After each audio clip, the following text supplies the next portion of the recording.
Hello friends and welcome to engineer tree. मैं हूं सत्यविजय तिवारी। तो इस वीडियो के अंदर हम देखने वाले हैं ईसीई गेट 2017 के आफ्टरनून सेशन के कुछ रिमेनिंग क्वेश्चंस का सॉल्यूशन। तो इस क्वेश्चन में हम देखते हैं the switch in the circuit shown in the figure was open for a long time. जो ये स्विच है ये ओपन है बहुत लंबे समय से and is closed at T ten to zero. T equals to zero पर ये स्विच आपका क्लोज हो जाएगा। तो आपको कैलकुलेट क्या करना है the current I T in ampere at T ten to 0.5 second पर ये आई टी करंट कितना होगा ये आपको इसमें कैलकुलेट करना है। तो इस क्वेश्चन को हम दो मेथड से सॉल्व कर सकते हैं। तो इसके लिए हम देखते हैं सबसे पहली मेथड। इसमें since switch is open for a long time, जो स्विच है आपका ओपन है बहुत लंबे समय से, तो circuit is at T ten to zero minus. तो जीरो माइनस पर जो आपका इक्विवेलेंट सर्किट होगा, स्विच आपका ओपन था तो वो टर्मिनल आपका पूरा एलिमिनेट हो जाएगा। अब जो आपका सर्किट होगा T ten to zero minus पर वो हो जाएगा यहाँ पर करंट सोर्स, यहाँ पर आई वन करंट मान लिया इसमें जीरो माइनस पर फ्लो हो रहा है।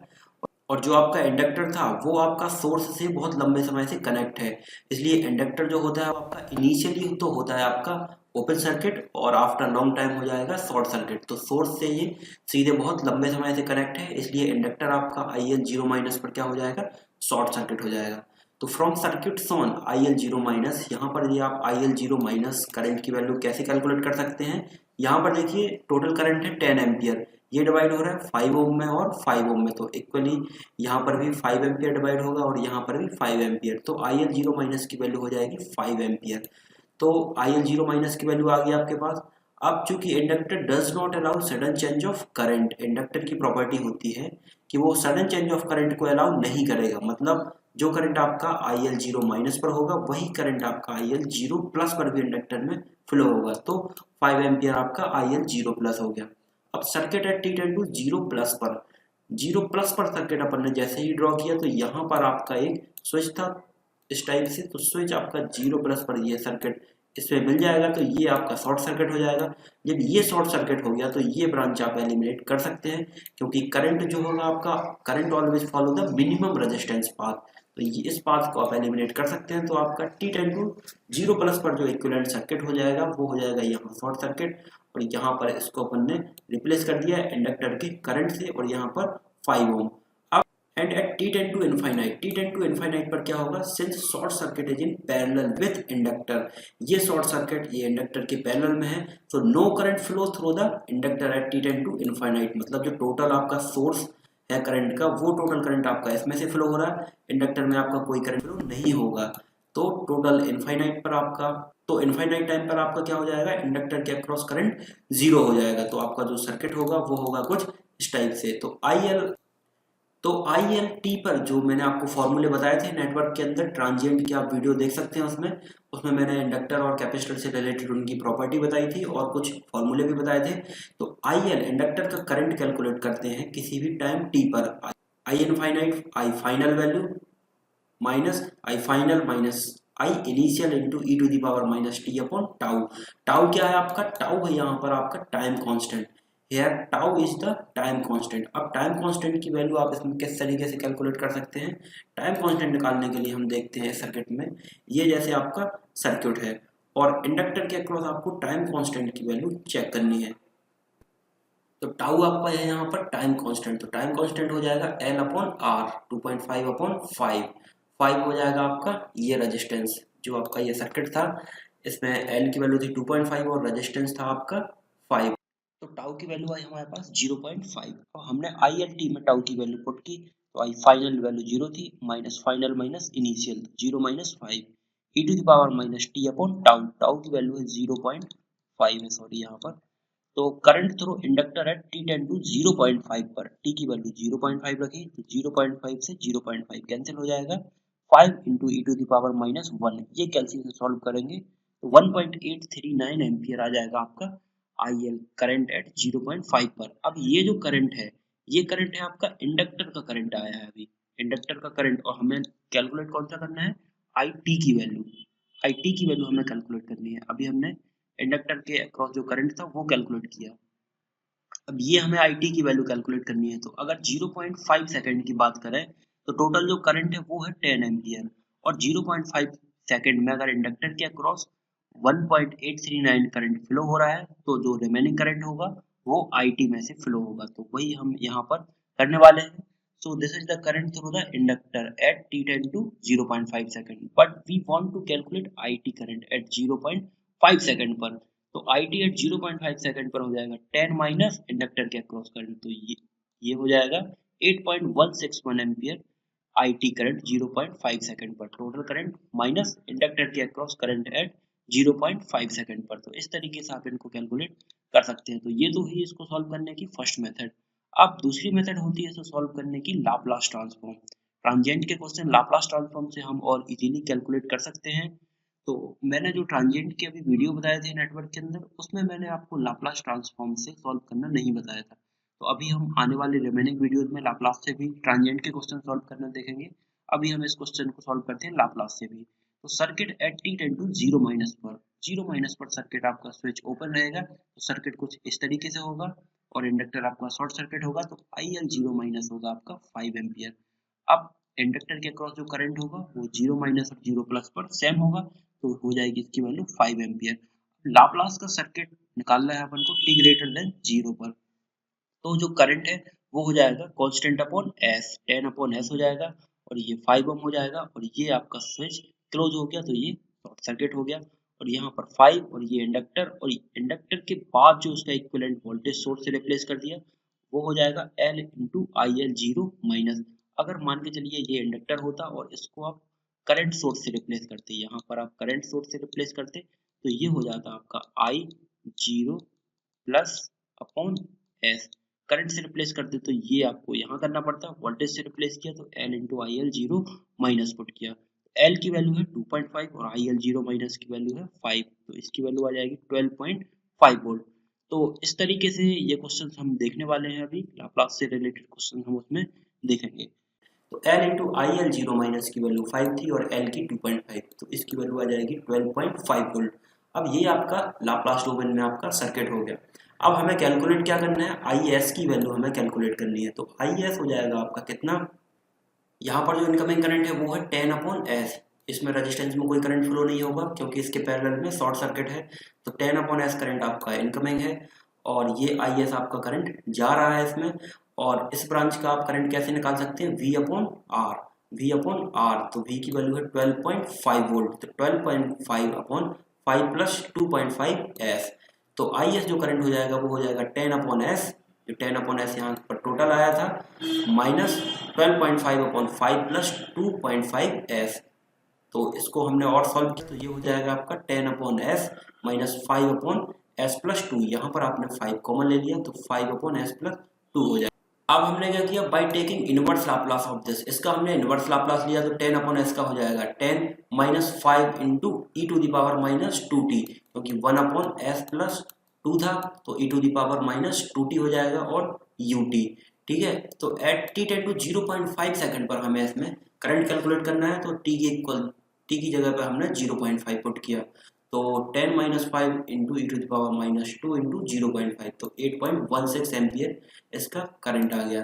तो ये हुआ लाप्लास डोमेन से क्वेश्चन सॉल्व करने की मेथड। अब नेक्स्ट क्वेश्चन हम देखते हैं, consider the circuit shown in the figure. ये कोई आपको सर्किट गिवन है, इस पे क्या, find the Thevenin equivalent resistance in ohm across P Q. P और क्यू के अक्रॉस हमें इसमें थेवेनिन इक्विवेलेंट रेजिस्टेंस कैलकुलेट करना है।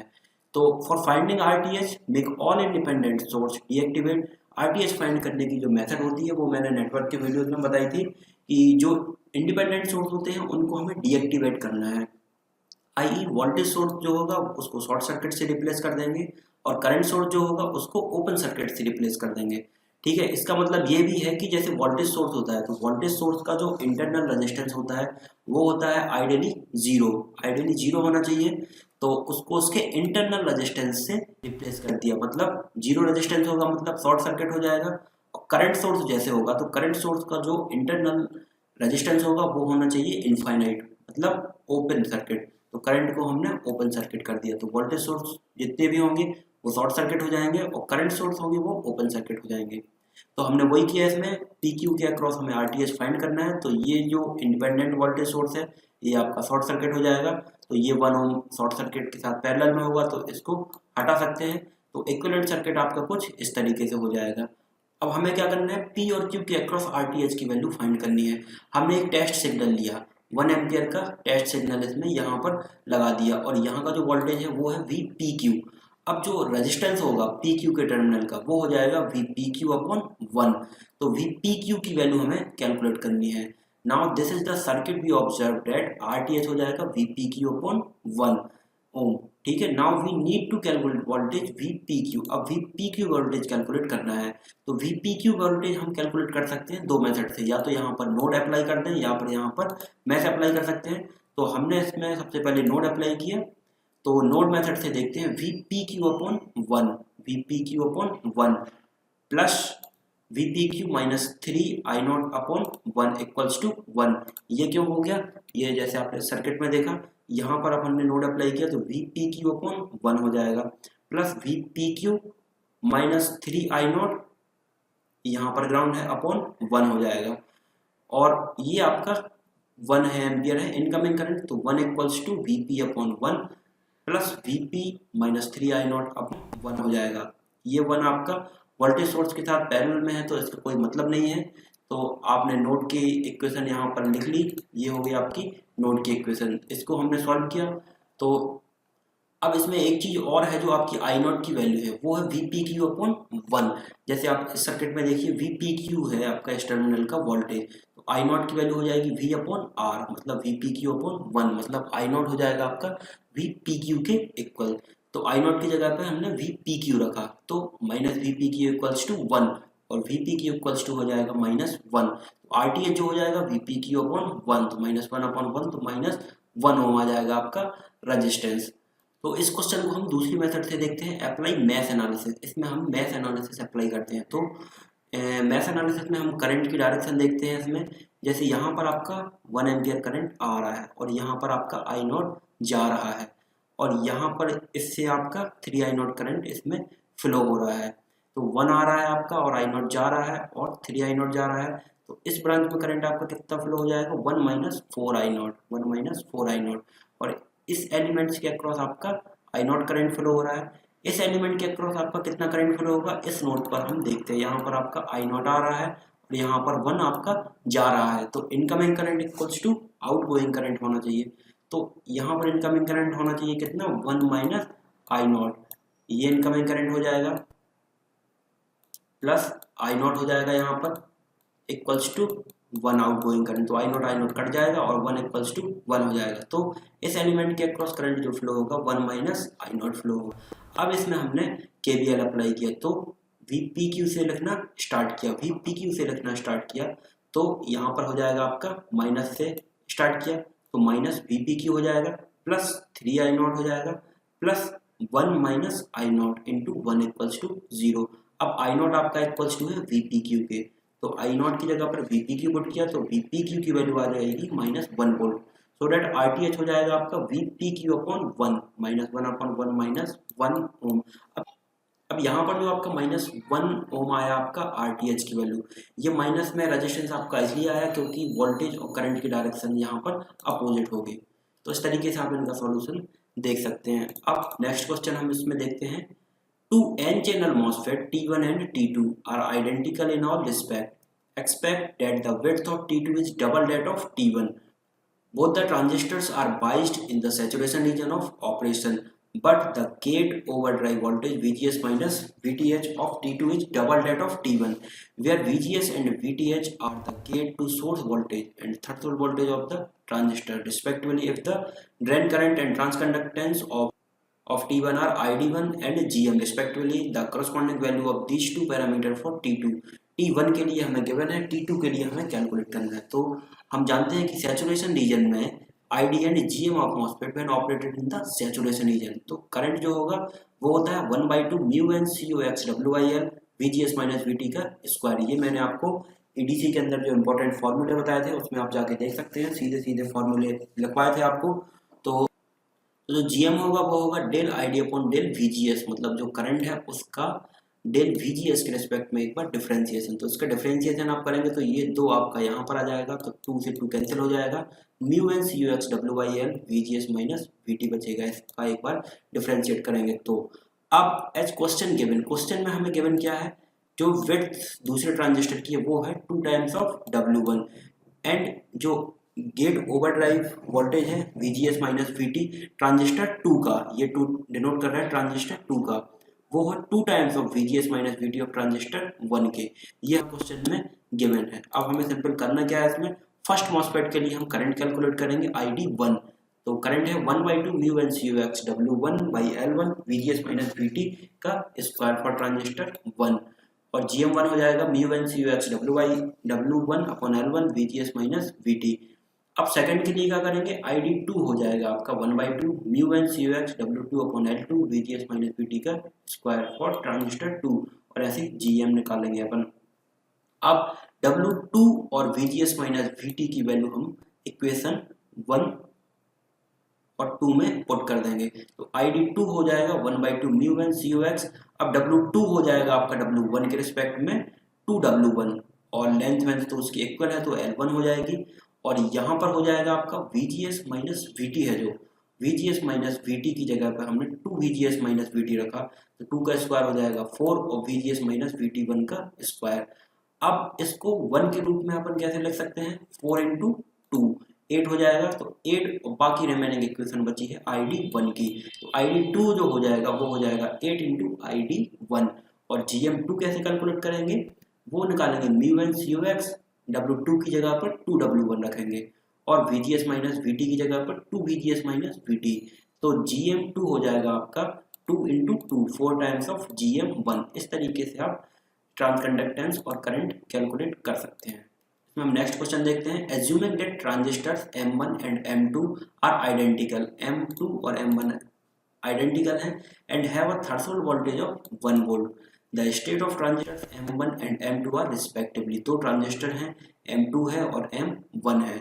अब इसका सॉल्यूशन देखते हैं। To check MOSFET condition, MOSFET आपका दो कंडीशन में ऑपरेट होता है, इस तरीके से उसकी कुछ कैरेक्टरिस्टिक होती है। ये होता है मॉसफेट का लीनियर रीजन और ये होता है सैचुरेशन रीजन। तो यही हमें चेक करना है कि लीनियर में कब ऑपरेट होगा और सैचुरेशन में कब ऑपरेट होगा। तो when transistor is in saturation region, saturation region में जब मॉसफेट होगा तो ये एक इंपॉर्टेंट कंडीशन है, ये सेटिस्फाई उसको करनी चाहिए, मतलब VDS इज ग्रेटर देन और equals to VGS minus VT। अब अगर ट्रांजिस्टर आपका लीनियर रीजन में होगा तो VDS इज लेस देन और equals to VGS minus VT होगा। अब देखते हैं हमें गिवन डेटा क्या है। गिवन डेटा है आपको VDS2।